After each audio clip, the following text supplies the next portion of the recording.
Sorry from 17 once again. This is a little update video because I've come across something on YouTube and I want to explain it to my subscribers and hopefully give you an idea of where I am at this moment in time. So, if anybody follows me on Twitter who's listening to this right now, which I hope all of you do, because it's the best way to, to get behind the curtain, so to speak, to a lot of the stuff that happens on the channel, I have been mentioning how I'm going to be bringing a path to competency, road to getting better, Injustice God Amongst Us, a fighting game made by NetherRealms. I got the game the other day, the Ultimate Edition I think it's called. I've been playing it for the last 2 days, having a lot of fun, and I've recorded a lot of that fun. I started with the campaign, the single player, and I went through that, recorded all of it with live commentary, and then I went online and did about 6 online matches, and it was pretty rough. And all of that's been recorded. I've edited, the first 5 parts of it, and I uploaded them last night, all excited to try and share it with you folks. And I've checked it right now to try and unlist it, because if you don't know, I upload in bulk because my internet's so bad, so I generally try to do a lot of videos in advance and keep stacking them, so I can always have something to unlist and make it non-private to essentially give you something to watch every day. And one of the ways I do that is by, making a ton of videos, uploading them in bulk, and then just sequencing when they come out. And I wanted to release one today, but it looks like we're going to have a problem. Because all 5 videos have been matched by third-party content, and the third-party content match is correct. It's Warner Brothers content, because Warner Brothers owns the fucking game. They're the publisher. So there's this really awkward situation, because I don't know if you know this, but YouTube's changed, guys. Everybody who is a part of a partnership, like myself, even if you're on AdSense, you might have been notified of this, but then again, I hear that Google and YouTube in general can be quite, blasé when it comes to informing the people who are working for them, essentially, what's changing. But I got a message from my partnership effectively telling me the changes that were about to take place, and they sent me a ton of these messages saying, 10 days until this happens, 2 days until this happens. It was like fucking Donnie Darko of emails. It was ridiculous. And I didn't pay it too much heed because I read it and I was like, okay, that sounds weird. And what is happening is, there was a lawsuit a couple months back. I don't know how long back. I didn't read too much into it. I've just heard of it, fleetingly. And what happened in this lawsuit is, effectively, the fair use policy that a lot of people use for games to get around the copyright issues that you would have, for instance, if you tried to do it with films, is something that is not exactly set in stone. It is something that is extremely subjective and a bit of a pain in the arse at times. And a company has, I believe, kind of exploited that fair usage to, to make their money on YouTube. So YouTube has sued them. And it's one of this thing where nobody thought that this would happen. Nobody thought that Google would do this, and they did. And obviously Google is this massive corporation with tons of fucking money. So it's a wall of lawyers and expense costs that no company wants anything to do with. And nobody thought it would ever come to this, and they proved them wrong.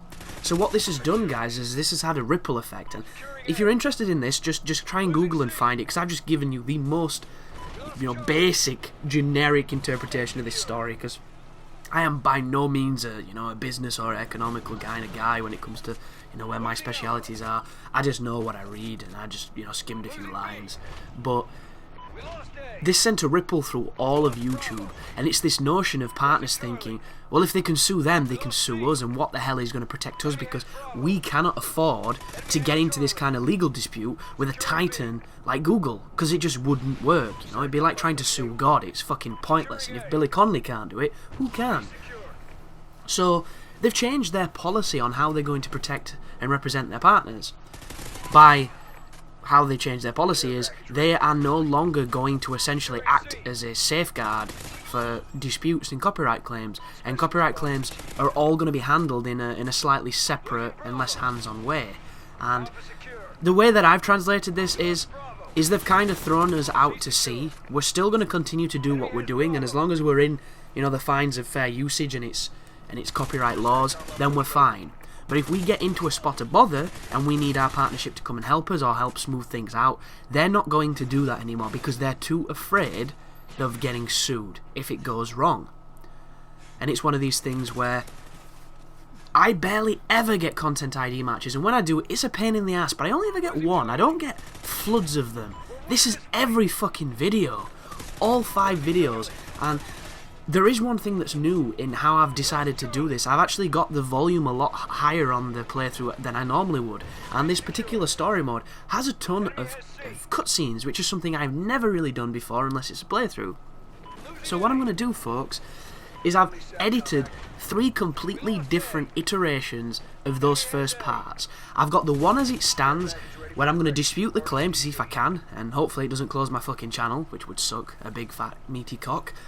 The second one I've done is I've stripped out all cinematics and I've just kept it to the bits where it's gameplay and me talking to see if that gets through without any copyright issues. And then the other one is the identical version, only with lower game volume. So then you can't hear the game at all, hardly, and you can hear me talking more. But I have no idea if this is going to be successful or anything along those lines. What I do know is it's extremely disheartening for somebody like me who's really excited to get this project for people to watch, because it's so different from anything I've really done. You've never seen me play a beat 'em up on this channel. You know, you've never seen me play a game that I wasn't comfortable with, which is another thing that this is quite interesting for. So, you know, you get to see the struggle, you get to see the honesty of it, and at this rate, you're not going to get to see it, which is super frustrating, because I recorded the entire campaign in a sitting. Like, I've got 20 plus videos just stacked with Injustice content, and at this moment in time YouTube doesn't want me to share it, and it's incredibly frustrating because it's no different to any other thing I've ever done, really. It's all within fair usage of how I've done it, and there are channels right now on YouTube, big fucking channels making tons of money, unlike myself, who don't even put commentary on their walkthroughs and things, and I bet they're not getting all these copyright bullshit. In fact, they're probably being supported because, as you know, YouTube is kind of a fucking dog-eat-dog, bite the hand that feeds the rich get richer bullshit economy, and there's nothing you can do about that. But I just wanted to update people on exactly what's happening with that, because I was hoping to get it out today. I've been tweeting about it quite avidly, and, you know, my hands are tied, so I'll keep you updated, folks. The background to this video should probably be some Call of Duty Ghost squad mode. It might be like a K.E.M strike or a double K.E.M strike or a triple K.E.M strike if I was lucky in that game. But thank you for watching. Hopefully you understand, and you take care now.